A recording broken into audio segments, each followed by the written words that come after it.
the Center with your host, DC Radical One.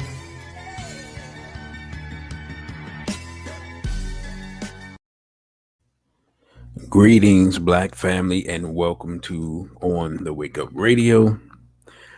I am your host, DC Radical One, and you have entered the center.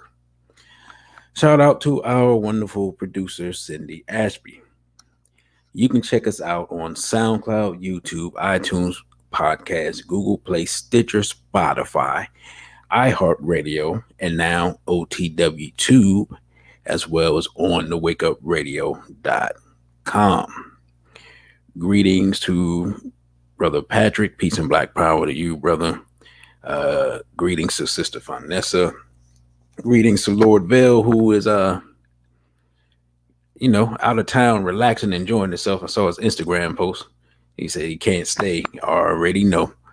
And welcome to everybody that's here. I'm gonna let a few people come into the building before we get started. And today we're gonna talk about something that realistically I don't like to talk about a lot, but you just can't avoid it because they keep pushing it in our face. So we're gonna talk about the homophile assault against the global African family. And before we do that, of course, we're gonna make an announcement or two coming up on March. Hold up. Before I do that, we're going to do something a little different today than what I normally do. But for those of you all who are familiar with Brother Jenny, it'll look familiar to you. We're going to have some visual aids as well as some audio aids to aid this discussion. So I'll give people a few minutes to come into the building. Look like we're kind of light so far. It's Sunday, maybe getting warm where some people are. So not sure where people are, but I'm sure they'll be joining us shortly. So with that being said, we are indeed having in less than 2 weeks now our celebration of Dr. Frances Cress Welsing Day. And hopefully y'all can see that on the screen. Dr. Frances Cress Welsing Day celebration featuring a lecture presentation by someone I know very well. And we'll be doing the death and rebirth of the goddess Black woman. Doors open in person at 2 p.m. The live stream will begin at approximately 2:30 p.m. And tickets are available for $20 via Eventbrite for the live stream and also in person. In person will be at Everlasting Life Cafe. That's 9185 Central Avenue, Capitol Heights, Maryland, 20743. And if you are indeed in the DMV area and you're coming in person, I suggest that you either get your tickets as soon as possible, or you let me know so I can reserve a ticket for you, because it's not going to be a lot of room, a lot of space in person. I think right now, unless they change something in the next 2 weeks, we're about at 25% capacity allowed in PG County. The last time I checked, Virginia, I think Virginia is like opening up like 50%. I've even seen New York open up, and I saw Texas. They're just like, you know what, forget it. We're just going all the way, going hard. So we're not in Texas. We're in PG County, Maryland. So they've been very slow to reopen. They've been very conservative with this thing for whatever reason. Greetings to Brother Dwyane Wade, and thank you to our wonderful producer for saying that the poster is spectacular. I will let you know who does our posters after the show. It is a Black company. Sister Vanessa says Texas and Mississippi are 100% open. Yeah, I saw Texas. There was some other state I saw. I can't remember besides Mississippi. I can't remember, but I think people have had enough. They're tired. It's starting to get warm. It's going to be very difficult to keep people in for 2 years straight. The economy is messed up, contrary to popular belief. A lot of people are struggling. So, yeah, I can see things opening up as the summer moves along. And as things open up, what I would like to do is to come to some different cities and do some presentations and some organizing in different cities. That is the goal. We shall see what takes place. It's pretty much contingent on the people. If people want the straight Black Pride message in their city, then that's what we will do. And if they don't, then we'll do what we continue to do where we are. So again, for those that just came in, this is March 20th, the Dr. Frances Cress Welsing Day celebration, the death and rebirth of the goddess Black woman. And this is a lecture that I have done once before. Very few people have seen, and no one has seen it in its current format because it's been updated and changed around, remixed a little bit. Pretty much every time I do a lecture, I change it up, and add a little bit to it and take a little bit away to try to keep it current and relevant to the times that we're in. Things happen so much and change so much over even a year, as we've seen over the last year, that you have to keep those things up to date. So with that being said, let's get into today's discussion. And really, what has what's kind of sparked this? I've been trying to avoid talking about the homophile agenda because you just don't want to get pigeonholed into talking about the same thing over and over and over, browbeating people and beating people over the head. But with that being said, what it's things are starting to jump out to me, and I'm starting to see a bigger push. And maybe it's just me, maybe I wasn't focused on it for a while with the pandemic and everything that's going on. But now that Mr. Biden is in office, I'm starting to notice the push in the media again. And I'm starting to notice now it's being targeted at our children even harder than it was. Now, the first time that I really saw it being openly targeted at our children was when they were doing the, and this probably been 2 or 3 years ago now, when they began the drag queen story time. I don't know how many people remember that. And they were going to libraries and having drag queens read books to children. Now, I'm gonna be completely honest. When I saw these people, and I just thought about how I was when I was 7, 8 years old, I would have been completely terrified of some of these people I saw, because these people were scary looking. Now, I don't know what in the world type of costume these people had on. Some of these people out here looking like what's the clown from the movie It? That's what they're looking like. It's just insane. You have these little children subjected to this stuff, and that was the first time where I really thought, I was like, okay, they have pushed it on the men and got the men who have issues to give up their manhood. They have sold it to the women so that they have. Thank you, Sister Vanessa. Pennywise. Yeah. People out here looking like Pennywise and whatnot, scaring the children. Stuff is crazy. They have sold it to the women for years now. And now they're pushing it on our children. And what's deep is, I remember when women were kind of getting into it, not when they were getting into it themselves, although I guess this probably was happening around the same time, but when they were getting enticed into reading about the exploits of the some of these dudes that were down low at the time. I don't even know if anybody even uses that term anymore because all this stuff is out in the open as much as it can be, and so it's just I don't think anybody's in it on the down low anymore. And if they are, you know, I don't know why they could just move to Atlanta and just do whatever they want because there's obvious free for all there. But recently there was a clip that I saw of Barack. Michelle Obama, former first lady, and she was talking to Dwyane Wade's son.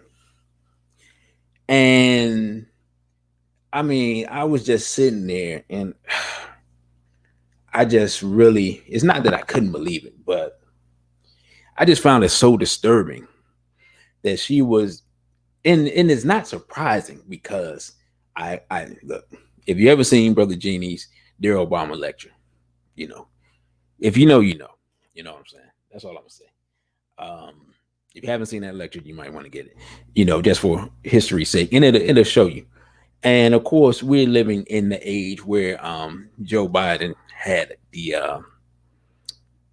made the tweet about transgenderism being the civil rights issue of the 21st century, which I personally I found offensive. I'm just be completely honest. There's no way that my ancestors and my grandmother's generation and people like that, they weren't fighting for the rights for a man to put on a dress. Now, were there homosexuals in the civil rights movement that were fighting for that? Absolutely. Bayard Rustin was fighting for that, while black people were fighting for dignity and self-respect and economic freedom and the right to vote and all these other things. He was fighting for the right to lay up with white men because he had already been arrested with two Yorugu males in the back of a police car back in the 50s somewhere. Again, you can go check Eyes on the Prize. They talk about this. So I'm not making anything up. So yeah, those type of people were fighting for that. But the masses of the people who were fighting, and especially the young people that would come after the civil rights movement, they were not fighting for men to put on dresses. And I believe one of Dr. King's daughters even mentioned that. I didn't even think about that clip. But we see now with Biden saying that, I think he tweeted actually more than once. And I meant to bring it up and put it up on the screen, but you can find it on Google, of course. I think he said that in 2012 the first time, if I'm not mistaken. And it kind of went by people, at least I missed it. But it's real, they do this all the time. They take what black people go through, and then they take something else that has not related to us at all and conflate the two things and then try to get us to support that. And if you read Brother Jeannie's War on the Horizon book, you'll see he gives some history and some things that they saw where the so-called black leaders decided to capitulate to this agenda. And that was back in the late 90s. So what we're going to do here real quick, and again, we're testing out this technology for the first time. I'm going to bring up this clip of Michelle Obama and Dwyane Wade's son. I believe his name is Zaire. Now, of course, he's changed his name to whatever. And I just want y'all to check out this clip, and then we'll talk about it after it ends. Hey. Hi. How are you? Good. I'm so nervous, but how are you? Dwyane Wade and Gabrielle Union's daughter couldn't help but be a little starstruck when meeting one of her idols. Zaya Wade fanned out over Michelle Obama this week when the pair teamed up for a virtual chat about the former First Lady's best-selling memoir, Becoming. And the teen admitted she was nervous to realize such a long-standing dream of hers was coming true. What's going on? Tell me, what's on your mind? I'm just nervous, but really excited. Don't be nervous. It's I'm meeting an idol. I'm literally meeting an idol. But like, just preparing for this moment for so long. 13-year-old Zaya asked Michelle what advice she has for young people who want to follow her example of pursuing their dreams with inspiring confidence. And Michelle confessed that she thinks Zaya is the one delivering an important message of empowerment. I mean, I am just so proud of you, being just an amazing role model and embracing your truth, right? You're already doing this, so maybe this is for some other young people that are listening.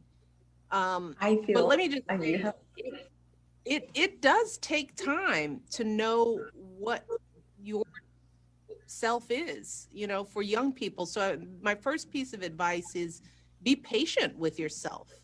Number one, at your age or in the teenage years and probably through your 20s, you're going to be experimenting with so many versions of yourself, right? All young people are trying on different versions, different voices. They're learning more about their intellect. They're learning about what they love, what they're good at, what they like. This is the period of exploration, right? And sometimes we put too much pressure on teenagers to know who you're going to be. Like, what do you want to be when you grow up? Right. That's what I write. It was a question that I hated. It's like, how am I supposed to? I'm 13. I'm 12. You're not supposed to know yet. Zaya's famous parents shared their love and support for her milestone in the comments section, with Gabrielle calling the teen such a star. The duo clearly get along like besties and enjoy some epic collabs of their own. Just days before Zaya's conversation with Michelle, she and Gabrielle recreated one of the most memorable scenes from the actress's 2-decade movie career, and we're definitely more than whelmed about it. Tell us you've watched 10 Things I Hate About You without telling us you've watched 10 Things I Hate About You. You can be overwhelmed and you can be underwhelmed. Can you ever just be whelmed? I think you can in Europe. Right.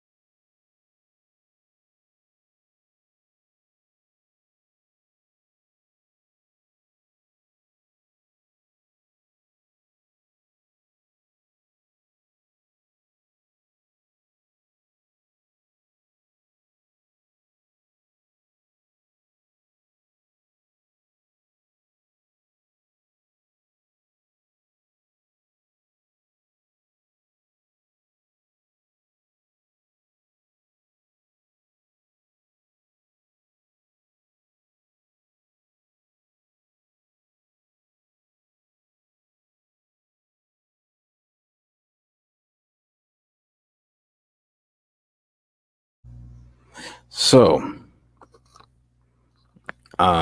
thank you, Sister Vanessa. Yeah. So this was deep. This was deep with that whole clip, right?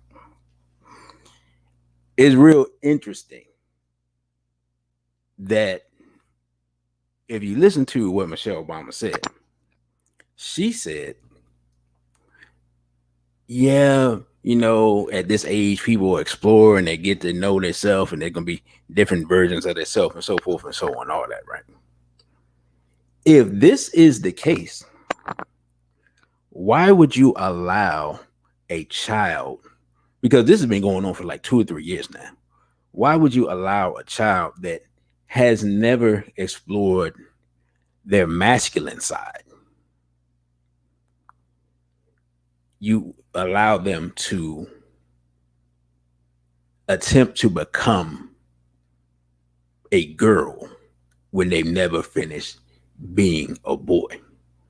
In addition to this fact, at 13, you cannot drive, you cannot drink, you cannot smoke, you cannot work, can't go in the army, you can't do any of these things, these life-changing, life-altering things, right? You can't be a full productive member of society at the age of 13. But you can decide to change your gender according to these people. You can decide to go seek get surgery to have some type of irreversible process, right? Even though you can't drink, smoke, vote, do any of these other things. In fact, you can, depending on the case, kill somebody and get out when you become an adult, right? That's how differently adults and children are gauged, right? But we're allowing children to change their gender, and we're encouraging it, right? By having a famous couple's son become a daughter right in front of our face, while it's co-signed by the former First Lady of the United States. And of course, they put a black face on it and the Black First Lady. And Brother Patrick says, exactly, where is the 13-year-old white boy they are promoting to become a girl? Well, there actually was one, but the family was the one promoted. It wasn't even, that's another story. That's real degenerate and savage. I don't know actually what happened to that little boy, because they were actually taking him to gay clubs, and it was really, really, strange and pedophilic and all types of stuff was going on there. But again, that person, to your point, that person has a much lower profile than the son of a former NBA star and an actress. Like, though, you get no more high profile in Black society than that, as far as being Black and then being known throughout the world. Sister Vanessa says, even in his voice, you can tell they put this boy on hormone blockers. Yeah, because I noticed when I was looking at it, I said, it looks like his face is shaped different than it was. Like you said, his voice. And so, yeah, they already going full board with this thing. And what's interesting, and I didn't think about it when I was preparing the show. I had forgotten that there was a little boy that had signed when Obama was signing a bill. I believe it's the healthcare bill. The little boy was at the table while he was signing it. And now that little boy is a transgender, and he is living his life now. Probably, he may well be an adult, maybe 17, 18, something like that. And now that young man has abdicated his masculinity, and he is now living as a girl. So yet again, another connection with the Obamas and Bidens, with another prominent young Black male that they had pushed out in front, the cameras, and so that person is further along in the process to where Dwyane Wade's son is. And the fact that Dwyane Wade would allow a woman who's not even the mother of his child, right? Let's understand, Gabrielle Union doesn't have any children. She probably can't have any children. But you let a woman come in and convince your son to be a girl, and that woman's not even the mother of your children. That shows that there's a problem psychologically with him. And that used to be LeBron James' boy. I don't know if they still cool or not. BB for 2 777 9311. Sis Vanessa says there was another white boy whose parents were helping him change it to a girl that had their own TV show called I Am Jazz. And I'm not familiar with that. That could be the same person that I was talking about. I'm not even sure. But like this, this is just, to me, an open onslaught on our children, because Dwyane Wade is still recent enough being in the league that people know who he is. Young people still know who Gabrielle Union is, and they're pushing this. And again, the boy is 13, and they've been pushing this agenda and talking about supporting him and blah blah blah blah blah. Even while the mother has been saying stuff, and nobody even talks about the mother saying what she has been saying. She, from the stuff I had read a while ago, seemed like she was opposed to this, and people were making it seem like she was just hating on Gabrielle Union. And of course, years later, all this stuff is happening.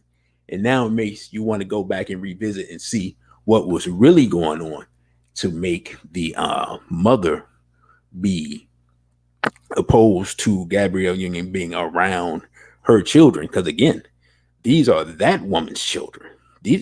This woman is not. Man, I can't reiterate this enough. These children, that little boy especially, is not Gabrielle Union's son, right? And you as a man are allowing an outside woman to come into your home and disrupt everything, which means in somewhere along the line you already had to be down with that program. There ain't no way. There's no way. It's no way, because any man would stand up. Some woman try to bring that type of confusion in this house. He'd be like, "Oh no. You gotta get out of here with that. Not my sons." But Dwyane Wade almost seems like he's willing to sacrifice one son because he has another son. So his other son is playing basketball and doing whatever and following after him. And instead of him having a daughter with Gabrielle Union, he want to sacrifice his son to the hats and this agenda. 777-9311 says, "I wonder if Dwyane is going to do a Kris Jenner, a Bruce Jenner, a Bruce transition. Is that the name, Chris? I don't even remember the new name, but hey, we can't rule out anything at this point." Since Vanessa says they had a white male nanny with that boy, so I wouldn't be surprised if he. Oh, I didn't know that. They had a white male nanny with that boy, so I wouldn't be surprised if he was molesting the boy. Yeah. Oh, well, you didn't crack the code. I mean, you. There it is. I didn't know that. I'm gonna be honest. In the 21st century, after the Trayvon thing, every black person should be on alert for any non-black person being anywhere near them at any time doing anything, and especially around your children. So yeah, there it is. And Brother Patrick says, thank the Almighty and the ancestors that Gabrielle Union can't have children.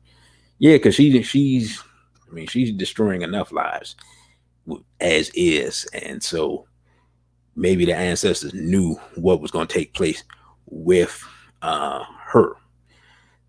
And if she had children, which she's just decided to mess up somebody else's children. So that was just one of the clips that I had wanted to bring up. And, I believe BB for Hodier, man, I think he was the one telling me about this next show. And so this is a real short clip of a show that's either coming out or is out. And, yeah, you gotta see it for yourself and see the agendas. Let's see. We got Brother Dawood said it's a shame that the mainstream media never shows the stories of people who transitioned and regret going through the process and all the physical and mental problems they now have. I had a video.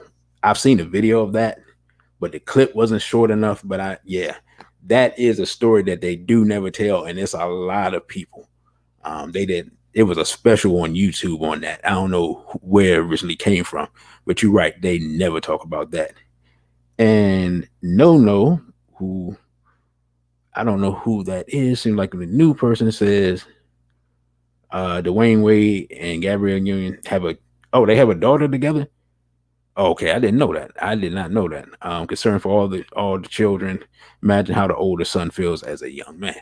Right. Yeah, I can just imagine what's going on there. Okay. So yeah, I thought, oh, Sister Vanessa said that they had a surrogate to have the daughter for. Okay, yeah, because I thought I heard her say years ago she couldn't have children. Okay, yeah, oh, okay, yeah. I wasn't even familiar with them having a daughter. So yeah, goodness, I wouldn't want any children to be anywhere near that situation. So all right, well that explains that. So we're gonna look at this clip of this show that's coming out, and with all the clips and stuff that I have in this video, this thing will probably be taken down by YouTube. So enjoy it while you can. But I believe this show is called She's the Boss. So we're gonna check this out real quick. This is just an intro clip to the show, and then we'll break down all the agendas that we see in this. Come together the usual way. We just took one stay-at-home lawyer, some beautiful adopted daughters, one over-the-top nanny, and me, one boss mom. All I am to you is a meal ticket. No. I have built a multi-million-dollar marketing business from nothing. This first one? I'm your boss before your friend. Who's I'm? She's the boss.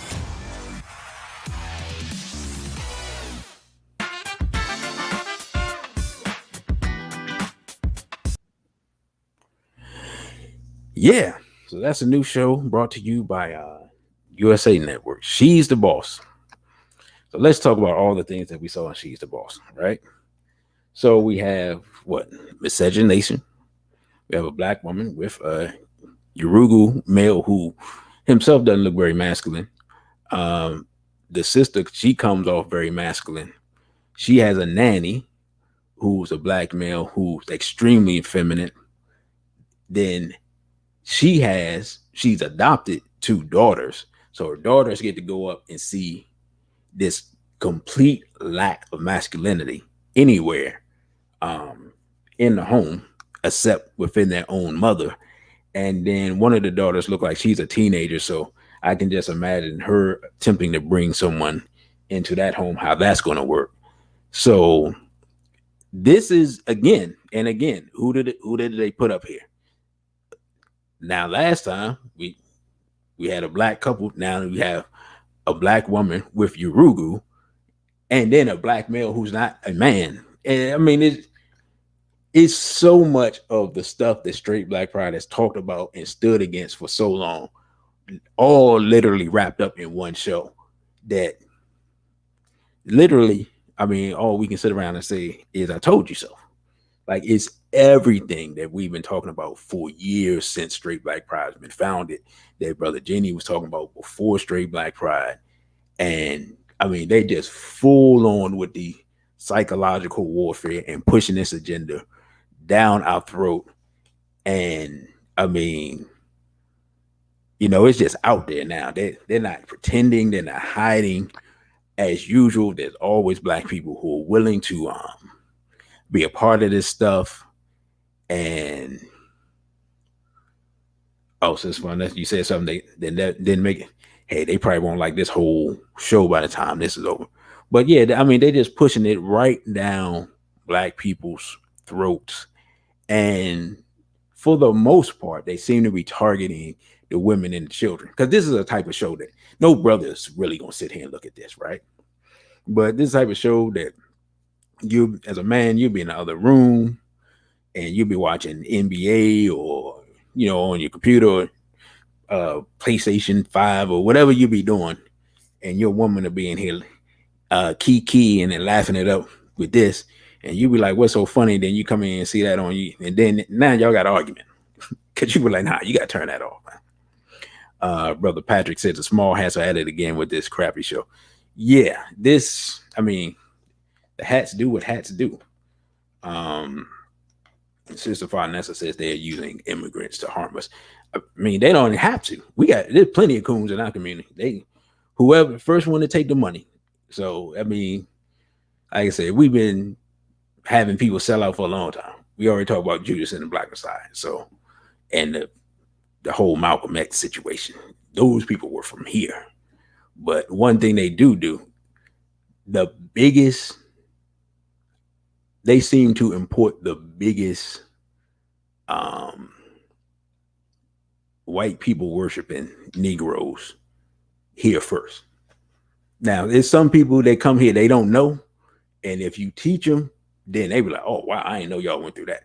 But there's a lot of people that they let in here, that they let them in literally because they love white folks. That's why they let them in here. I've worked with a lot of people from the continent the last few years. And yeah, it's depending on where they're from, man, the vibe. I hate to say it, but especially some of the brothers and sisters from West Africa, yeah, they love some Yoruba, and some of the sisters from Southern Africa, they love some Yoruba. Don't get me started, man. Don't even get me started on that. But that's not today's show. Today's show is the homophile agenda. So that is the type of stuff that they're attacking our people with.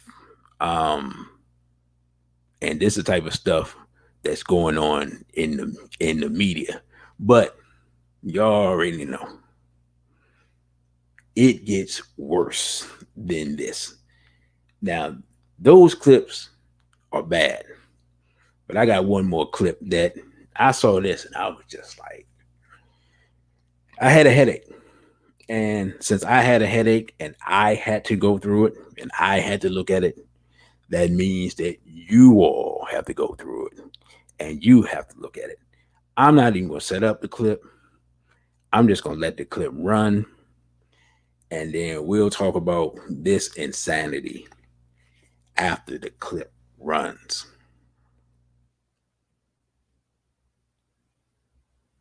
This is my husband, Miles, and he's pregnant.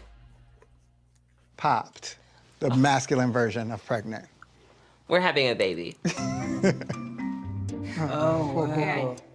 That's so cool. Miles and I are a trans family. I identify as a trans woman, and Miles identifies as a trans man. Can I have those shoes? In some sense, it upsets me that I can't physically carry a child, but my husband can.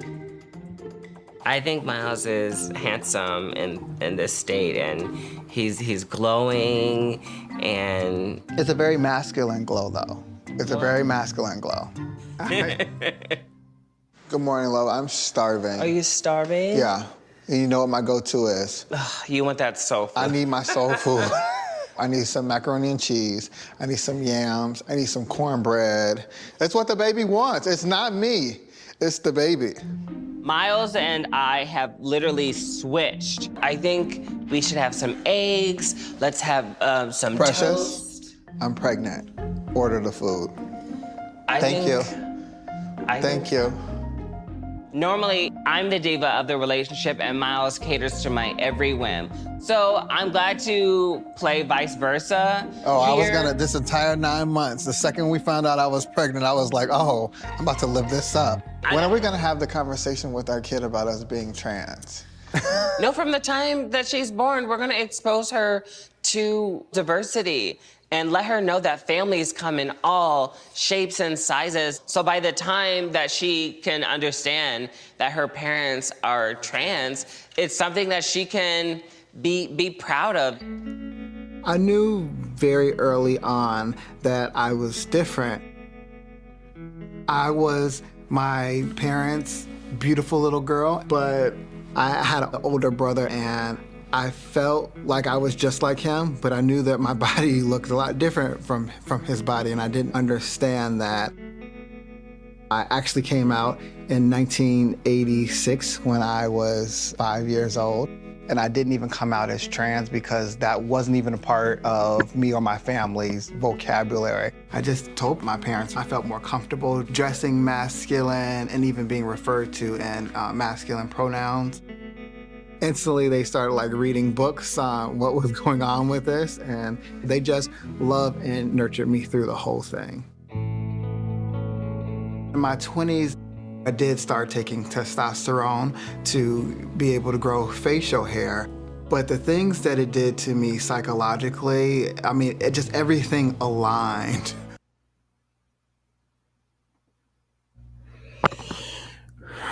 All right. So let's review that. We have, and y'all can, forgive me if I get confused with all these pronouns and all this stuff because it's confusing to me. But let's review. We have a man, right, who is a woman who marries a woman who is a man, right? They're both black. The woman who wants to be a man is now pregnant, assuming, because again, I'm not even sure, by the man that's trying to be a woman. And in the midst of all this confusion, and I don't even know if I got it right with all that, because I'm confused talking about it, even after watching it and having watched it more than once.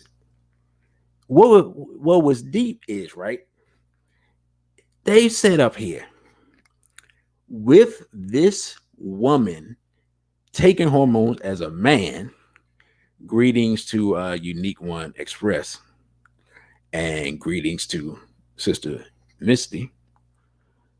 They take and do a photo shoot. And what is the thing that they focus on in that photo shoot? This woman, I got confused for a minute, is wearing, like, who said it? Somebody said it. It says Vanessa was running around with a dashiki, and then now pregnant is wearing an ankh, right? While doing the photo shoot, as if to show that this is somehow a part of being pro-black or part of being African culture. Taylor Nubia, if your comment was deleted, Google deleted it. I don't delete comments. And I don't believe anybody with a wrench. If anybody with a wrench, if y'all deleting comments, let me know. I don't even think, other than Sister Vanessa and I believe my producer, I think they're the only people with wrenches. So if something got deleted, then that was Google deleting it. But nonetheless,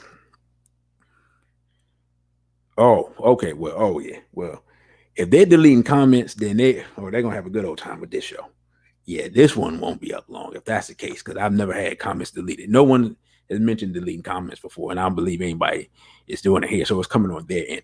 But that's the part that got me when I looked at it. And to be honest, this was not supposed to be part of the lecture, but I might have a part of this. One of these clips will probably find its way into the lecture. But the part that caught me when I watched it was the part where, like Sister said, the dashiki, and then it was three things. It was the dashiki, it was especially the ankh, and then the fact that this person had come from a loving family, and yet he's saying he always felt different. There's more to that story there that we will know. But the fact that they want to wrap up this insanity and Africanity and pro-blackness was the part that made me say, like, hold up. This is beyond, it's beyond the normal insanity that we see. We already see the normal insanity. They're again using another form of propaganda to wrap up all of this madness in Africanity and pro-blackness, right?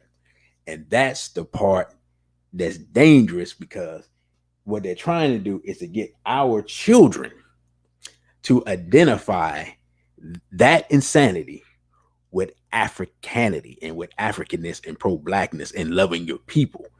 And that is the part that's dangerous. They're not trying to target me. They know I'm, you know, I am where I am. They're not trying to even target most of you all. But if you have children or if you have young people, teenagers, especially teenage girls, this is type of stuff they're trying to push on them. So again, real quick, as a reminder, because I think I might be on maybe an hour and a half, reminder that we are having our Dr. Francis Cress Welsing Day celebration featuring a lecture, The Death and Rebirth of the Goddess Black Woman. Doors open at 2 p.m.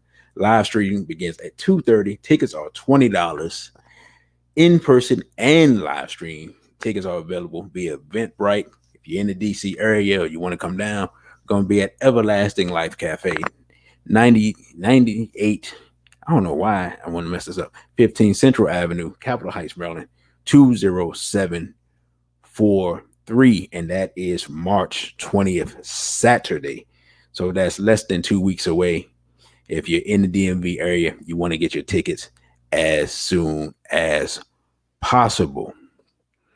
Now, Tila Nubia says the thing with the whole LGBT issue is that they only use black people as representing this culture in many cases. Right, because they don't have to push it on their people because it's an intrinsic part of their culture, going back to what they call their classical culture, which is Greco-Roman culture.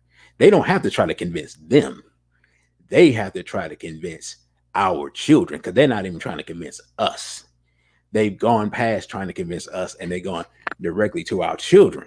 So the next clip, the last clip that I have, I'm going to show you what happens when our young people believe this and then take this stuff to the streets and think that they're doing something revolutionary.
All right, that's enough of that.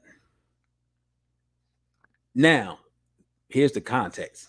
That was at a George Floyd protest here in Washington, D.C., sadly enough to say. And again, that's our young people. Their idea of doing something pro-black and doing something revolutionary is twerking in front of the police and talking about LGBT rights and decriminalizing sex work. That's what is passing for activism and revolution in the 21st century in the minds of a growing percentage of our people. This is where we are. And Sister Fonessa says they don't want our men to fight back. Right. Yeah, you can't fight Urugu with high heels on. That's not gonna work. That's not gonna work. See, Urugu he'll deal with that all day. You sit up there, they laugh and joke, they dance with them and everything. They have a good old time. I've seen the police, how they interact with those people. They just, it's entertainment to them. It's no threat whatsoever. Brother, I will say intersectionality is the devil indeed. And we're gonna get into that intersectionality thing at the Dr. Welsing lecture. We're gonna talk about that. We're gonna go through the history of it and see who pushed it, why they pushed it, and what they were doing, and how it benefited them.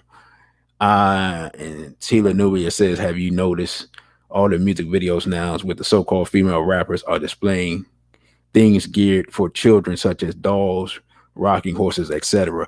I have not, because I haven't been watching what's going on, but thank you for that. I wouldn't be surprised. Like they've been doing that off and on, but they weren't doing it with the rappers. They were doing it with the European females. I noticed, what is her name? Years ago, I think it was Miley Cyrus had a video with a lot of real weird pedophilic symbolism and vibes in it. But of course, she's been in the industry her whole life. So, if she lives long enough, she'll probably tell her story later on. But yeah, I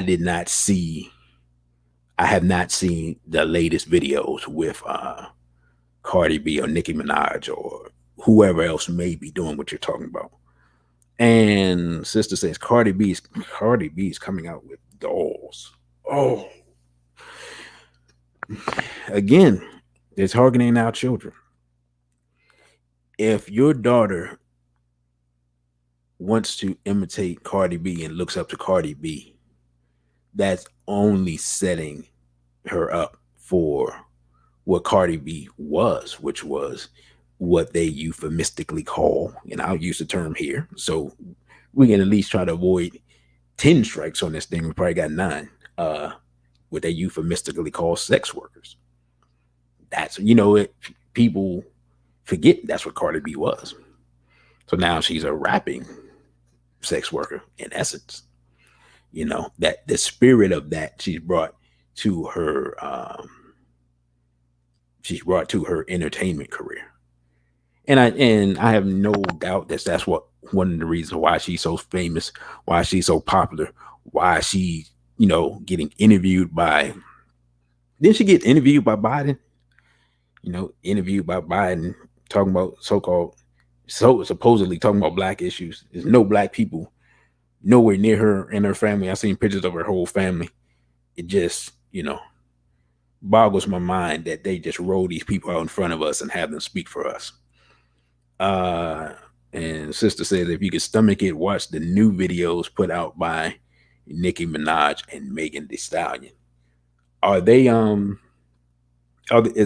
they all together in one video, or if you know the name, you can put it in the chat, because I know they all kind of do stuff off and on together, and I don't be knowing really who's who unless I actually look at the video.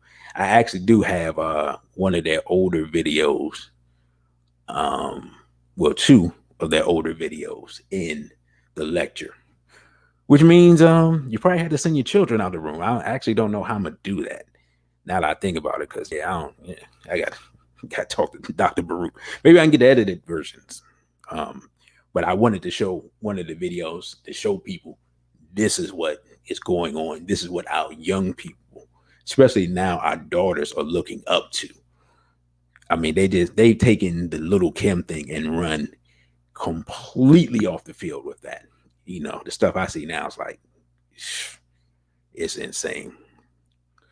Unique One Express says, it's crazy because she doesn't even allow her daughter to be exposed to her music, but let it go out for everyone else to be exposed to it. Yeah, I saw that.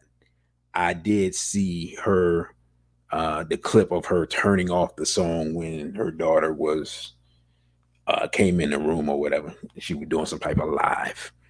So, yeah, that, and what we will show 2 weeks from now, you'll see the connection between the feminism and the debauchery. You'll see the evolution of it. You see the roots of it. You'll see how the feminists advocate for the feminization of the male. You'll see all of those things, and all those things are in the lecture. So it's a lot of different things in there. But yeah, as far as this whole thing goes, I just had to I said, let me do something different today. Let me put some visuals to what we always talk about and put it before the people so they could see it and understand. And also, I feel like this makes it easier for if you have someone that you want to expose this information to, you be like, you know what, just watch this and, we'll talk about it after you watch it.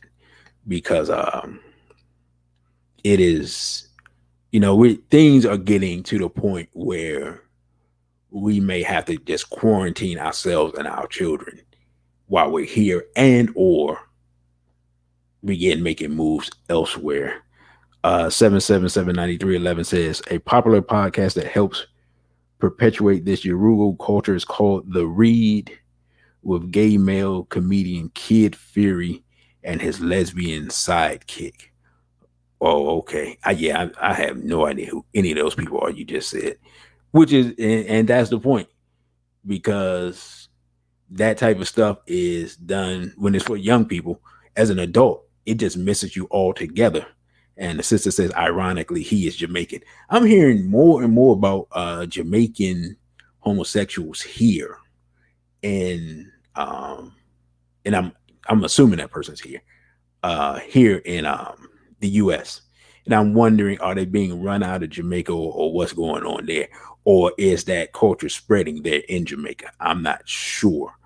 I know back in the day, Jamaicans did not play that. They did not like that stuff at all. Brother Dawood says they're also targeting kids through children's programming and cartoons now. Nothing to say. Right. I mean, yeah, Mr. Potato Head, Mr. Potato Head is not Mr. Potato Head anymore. And if I'm not mistaken, y'all correct me, he was Mr. Potato Head. There was a Mrs. Potato Head.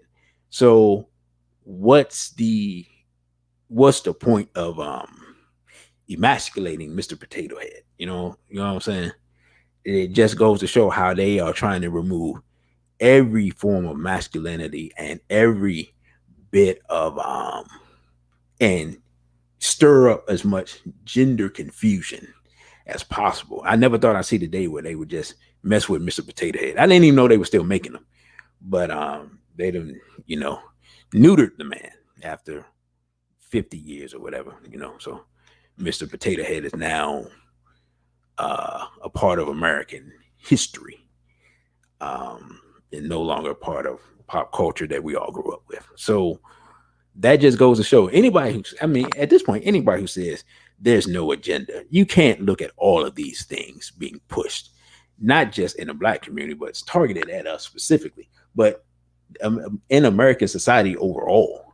And when you see it being pushed in American society overall, that means that lets you know you're not dealing with normal Yoruba. You're dealing with, the hats. There's no question.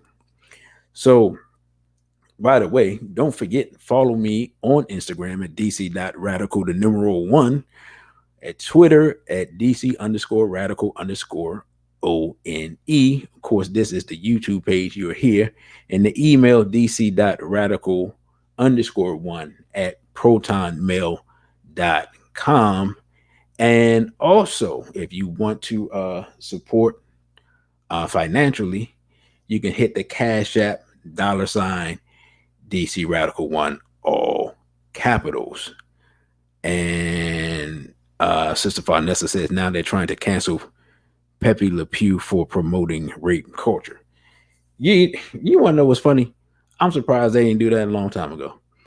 But no one, does that stuff even come on anymore? Like, who at this point, who cares? Like, who's watching Pepe Le Pew? Like, that's something they've dug up, something that's dead and gone, and brought that up, and just talk about all this stuff. And the weird part about the whole thing is just weird. And Brother Patrick says the prophet Neely Fuller predicted this agenda over 60 years ago. Indeed. And I mean, it's been, when that whole free love thing started, man, that was the opening of the door, because all of this stuff was going on behind closed doors. But when they got the people that they needed at certain levels of society to begin to do stuff like change the DSM and things like that, and do these sex studies and start talking about what's normal and what's not, that was the beginning. And when you look at a lot of that stuff, you look at a lot of those people, a lot of the doctors and psychiatrists and people that study things like that, there's a lot, man. Most of those people are hats, they're straight up. When you start doing the research and digging into it, it's just hats everywhere amongst all of that stuff. So, and if you read things like Behold a Pale Horse and the Protocols of the Learned Elders of Zion, you'll see where a lot of this stuff is already outlined and talked about before we saw it. And like you said, Nelly Fuller talked about it. Other people have talked about it. Even Urugu have talked about it. And now here we are in the midst of fighting it. BB488 to Desaline. Great to see you here, brother. And salute to Channel Zero. So, yeah. So that is what we saw. That is where we are dealing with this issue. They've gone past they've gone past the normal, for lack of a better word, homosexuality, and they're pushing full bore into the transgenderism. And after the transgenderism will be the bestiality and the pedophilia, because that's really the only things left on the table. And if you've seen my lectures, you've seen that. You've seen Urugu advocating for that. I got those clips off of YouTube here for that lecture. You've seen an attempt to add the P to the the letters, because they stole so many letters. I get tired of recapping them, but you know what I mean. So they've been adding the P to that slowly but surely. They're lowering the age of consent. So all these things, that's really the end goal of this whole thing, but they're doing it slowly. Because once you get to the point where you say that a 13-year-old can decide their sexuality, well, then the next step is to say that the 13-year-old can decide that they want to be with a 35-year-old. Because if they can decide to be a girl when they're a boy, again, this is the next most obvious step. And so, and let's see, Sister Vanessa says, and transhumanism is next too. Yeah, you know what? People have been talking about that for a while. I haven't even gotten into that, but I just look at it as on a very base level. How long have they been showing us the Terminator and these other movies with cyborgs and all this type of stuff? And so, yeah, they've been putting it in front of our face for a while. So all of this stuff is what is being planned. And as Dr. Collins said, we must resist to exist. It's really just going to come down to those people who are willing to hold the line and really organize with other people who are going to hold the line, because individually you can't withstand this onslaught that they're throwing at us as a community. But as a collective, then we can resist and we can turn the tide of this battle. Okay, the sister says, check out. Okay, those are the videos. Okay, all right. Yeah, I will check those out. Also, there was another thing, and I almost forgot about it. And apparently, I do not have the clip loaded up. But in Ghana, they are resisting. In Ghana, about 2 weeks ago, they took down an LGBT center there was an LGBT center that was that Urugu was building, and Urugu was funding. Let me say that. And they had opened it somewhere in Ghana, and the police in Ghana, came and stormed it and shut it down.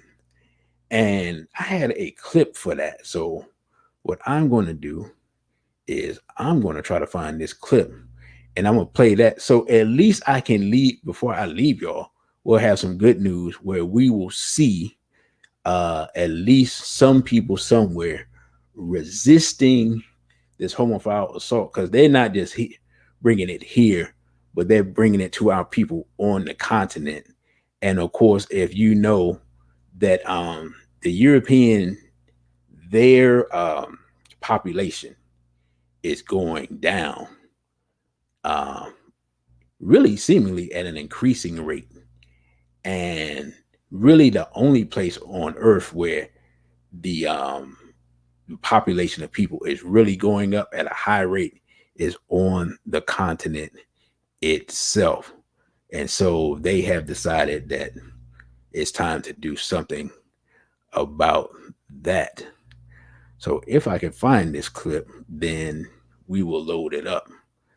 I hate to say it, but you start doing these lectures, I have so many clips of so much stuff that sometimes I can never find it when I need it.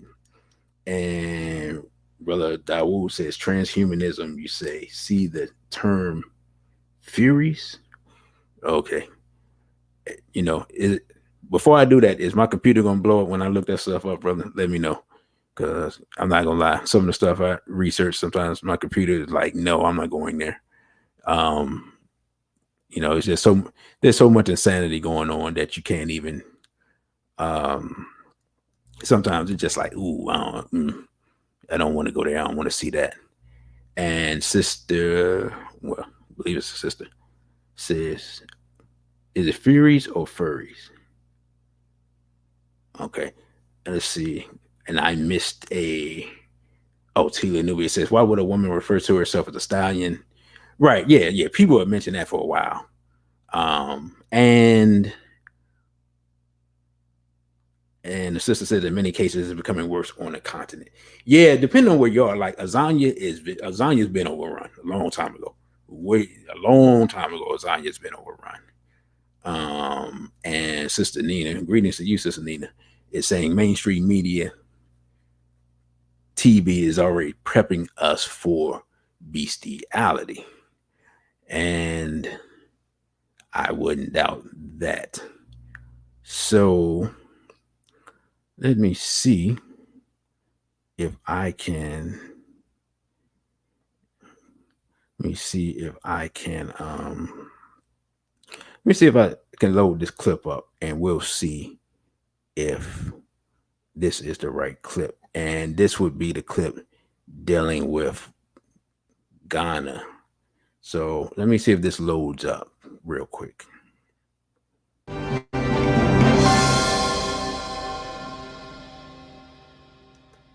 In our last story, local anti-gay rights group, National Coalition for Proper Human Sexual Rights and Family Values, is demanding the immediate shutdown of an LGBT Ghana office here in Accra. Last week, the gay community in Ghana organized a fundraiser which was attended by several diplomats. With indications of further activities lined up, the local anti-gay rights group wants the police to shut down their operations. Oba Tampa Asa Abuaja's reports, read to you. And the Ministry of Foreign Affairs and the IGP have every right to investigate the setting up of that office, to close it down immediately and arrest and prosecute those people involved in it.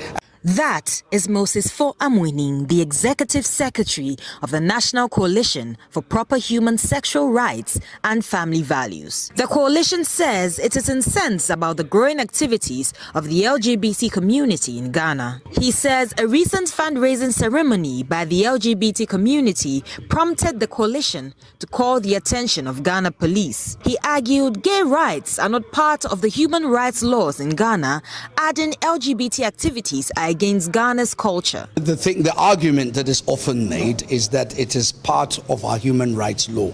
The answer is no. I mean, the Constitution, the chapter that deals with human rights, fundamental human rights and freedoms, is pretty clear. It talks about discrimination against race, color, sex, and religious matters. It never talks about the standard phraseology which is normally used for LGBT rights, that is sexual orientation. We don't have it in our constitution. So clearly it is not part of our human rights laws. And it is also, more importantly, against our culture.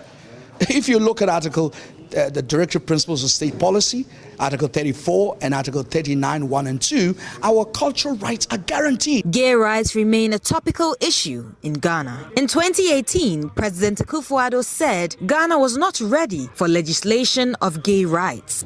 At the moment, I don't see that in Ghana there is that strong current of opinion that is saying this is something that we need to even deal with.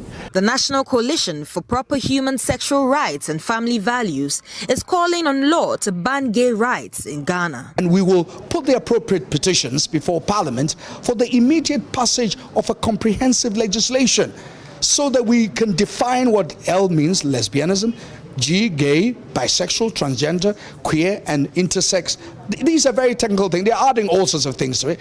Properly define them, and then we will prohibit their promotion, because the promotion is not too clear in terms of the illegality. So, the founding president of Family Renaissance International and member of the coalition, Reverend Mrs. Catherine Onui Oduokete, pleaded for immediate government intervention to prevent any further pro-gay activities in the country. The policies are made by them. But you see, every political class, every person in the political class, let me put it that way, everyone in the political class is either a father or a mother or an uncle or an aunt. So at the end of the day, if they don't rise up to the challenge, then they are endorsing the extinction of humans. We cannot embrace what at the end of the day is completely alien to our culture, to our tradition, to everything we stand for.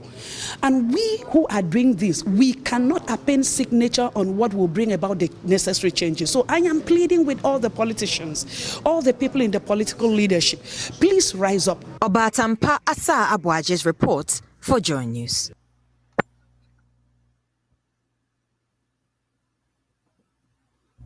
All right. So at least there is somebody on the continent that is holding the line. And I just found it so interesting because the lightest brother, he looked like the lightest brother in Ghana is the main one holding the line.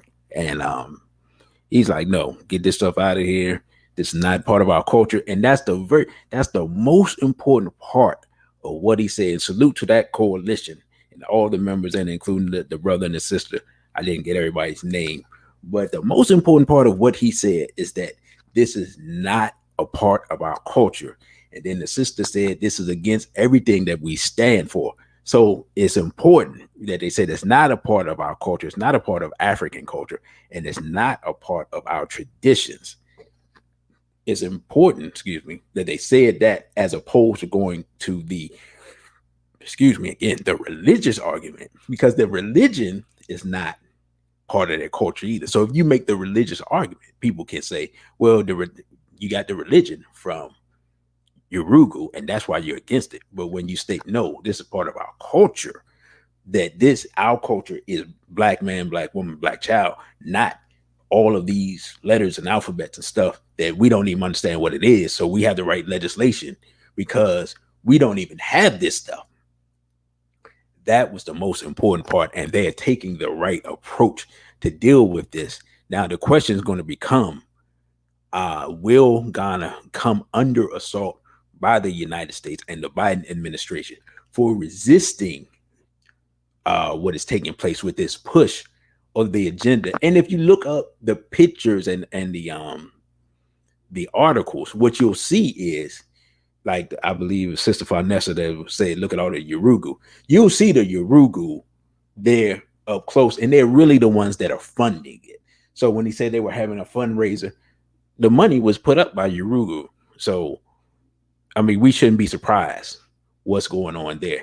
The same things that we see here, where we see money going into so-called Black Lives Matter, where they pushing the whole homo agenda while they're supposedly fighting for black rights or whatever, and their funding comes from Soros and the Democratic Party and all that stuff. The same trick that they're putting there in Ghana and then in other parts of the continent.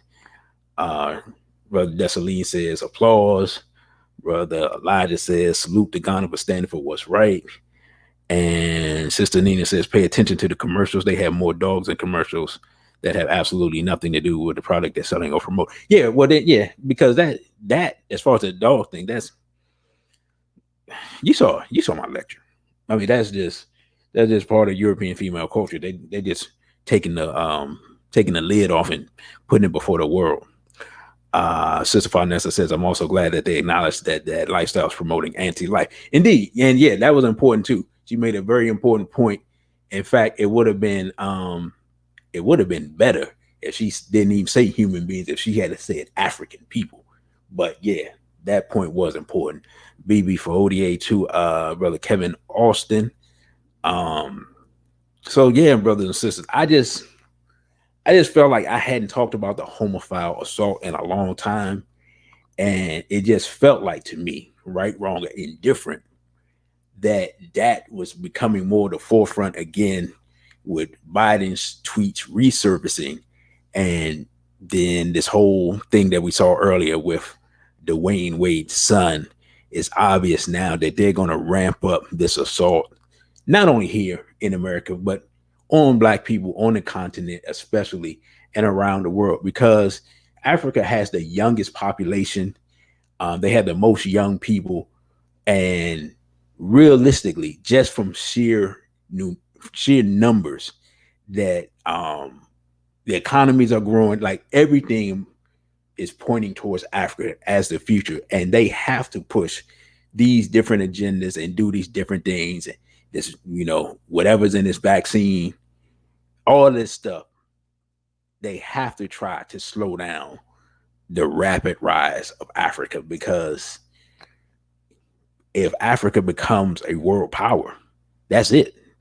Because then they cut off all the resources for other people, and that's a wrap. And Europe's population, as I stated earlier, is really declining to the point where different countries are trying to pay people to have children. That's how bad it's getting there, because of their natural,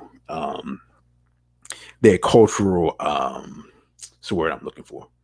Their cultural imperative of different forms of sexuality, as well as the effects of feminism on their cultures. See, no one talk. A lot of people talk about what's happening here, but in their cultures, it's also causing a breakup of their cultures, a breakup of their marriages, a further lowering of their birth rates.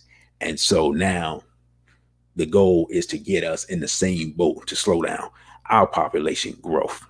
So before I go, again, I'm going to make this announcement one more time. March 20th, 2 p.m. at Everlasting Life Cafe. And you know what? Wow, I just realized this is the wrong address. I believe it's 9185 Central Avenue, Capitol Heights, Maryland. So, oh my goodness, wow. And the flyer is out now. If you ever been to Everlasting Life, you can look it up. But yeah, it's on Central Avenue, Capitol Heights, Maryland. We're going to have our Dr. Francis Cress Welsing Day celebration, and it's going to feature a lecture, The Death and Rebirth of the Goddess Black Woman. And tickets are $20. You can either see it in person, there are a limited number of tickets in person, or you can check out the live stream, which will be and tickets are available via Eventbrite. Yes, I know, sister, I know. I just looked at it and I'm just like, wait a minute. When I read it the first time, it didn't sound right. And what's funny is I ran this past multiple people and no one mentioned anything. So I think I can call the company and get them to actually give the right address and put out another set of flyers. Fortunately, the flyers that I do have, they're in Everlasting Life, so it's not like people don't know where Everlasting Life is. So yeah, I got to make a correction on that. It's interesting nobody caught that before, but yeah. So again, that's March 20th. So definitely was appreciate everyone's support to support that event, and we're going to have some good information and talk about some things that we don't normally talk about as far as dealing with the Black woman. And brother Dawood says it's amazing how they are pushing this stuff in Africa, but not in China, known to the world for abusing human rights. Well, it's funny that you mentioned that, because China obviously has some type of problem, because China, it's like some minister or something in China said that they're having a problem with a lack of masculinity, and that they're going to initiate some programs to be more masculine. So that just goes to show there's already something going on in China that we don't know about. It may not be these agendas, but there's obviously some lack of masculinity that has been recognized by the government itself, and they have spoken about that. So they are going to do something about it, if it's up to this government official. So that in itself is interesting, because they already got 1 billion people. So who knows what's going on there? What, we have no idea, but I just found it interesting when I saw that. And Sister Nina says, thank you for addressing this topic. By far, this discussion is the best one I've been a part of in the short time I've been tuning in. Well, thank you, sister. I wanted to do something, different.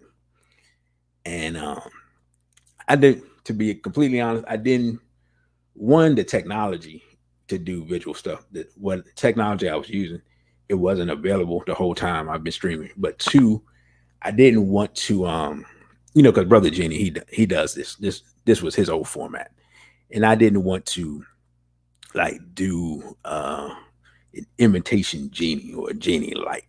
But for this situation and for this topic, I just felt like some of the stuff you had to see, like me describing those shows, didn't have the impact of you seeing them. And so that's why I wanted to do that. So with that, brothers and sisters, I think we've taken as much as we can take on this issue. I know I have. So let's see. Sister Vanessa says, this is why Biden hurried up and reversed the military. Don't ask, don't tell, because a lot of the military is bringing the alphabet mafia madness into these other countries.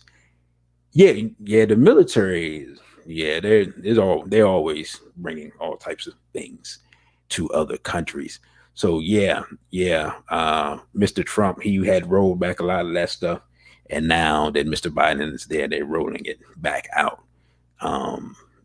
So a lot of insanity will be spread, because Mr. Trump also wasn't really prosecuting a lot of wars in his time there. A lot of stuff he just kind of let fizzle out.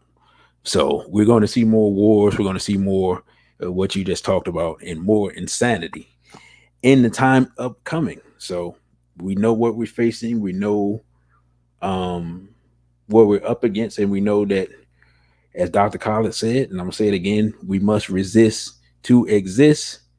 And also we can't do anything if we're not organized, because they're organized. And the brother said, can I address the question that you posted a few minutes ago? I did not see the question. What was the question? Oh, okay, let me go up and see. Said, has anybody noticed that Mzungu wants to force homosexuality on Black people and wants to force vaccines on Black people, but they don't want to force reparations on Black people? Is that the question? Well, look, brother, like I know, they're not going to do anything that's beneficial to us. So the fact that, like you pointed out, 2 of those things are being pushed, and one of those is being quote unquote studied, it tells you all you need to know. Because again, the whole Black people have been talking about reparations since the 50s. They don't have to study it. They know it's been brought up in front of, if I'm not mistaken, I believe, and I had to research again, I believe that Queen Mother Moore had brought it up before the United Nations. So Urugu knows good and well that whole situation. The fact of the matter is, until they can find they would never do that until they find a way to make sure that all the money comes back into their system, that we don't take it and run. Just straight up. And because as far as cash value and things like that, they don't even have it, right? They've been running deficits forever now. But just think about if they did that, right? And here's the thing. If they do it, then what they're going to say is that, okay, we're giving you what you owe you. Now we don't owe you anything else as far as fair and equal treatment because we paid you off. So that's one danger of it. But I don't see it ever happening because I don't see the vast majority of Europeans do not believe that they owe us anything because they look at us as a conquered people. So when you see them,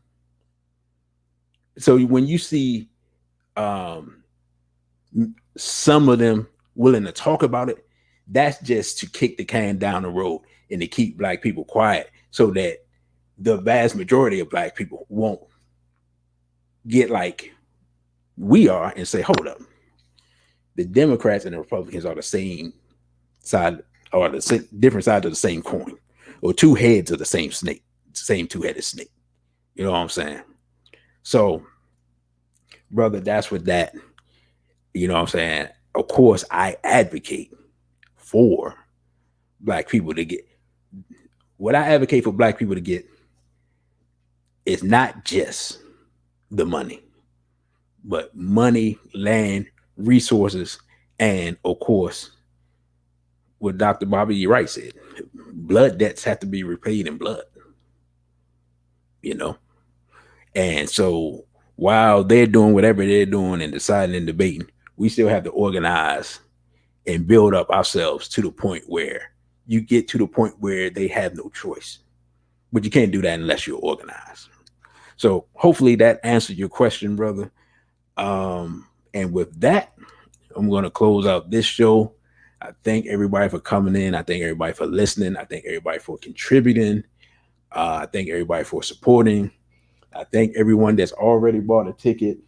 And I expect to see more tickets being sold this week. I expect that. Brother Dawood says Southern Europeans got reparations after the Civil War. But that was the hats. So of course they did. Yes, they were compensated.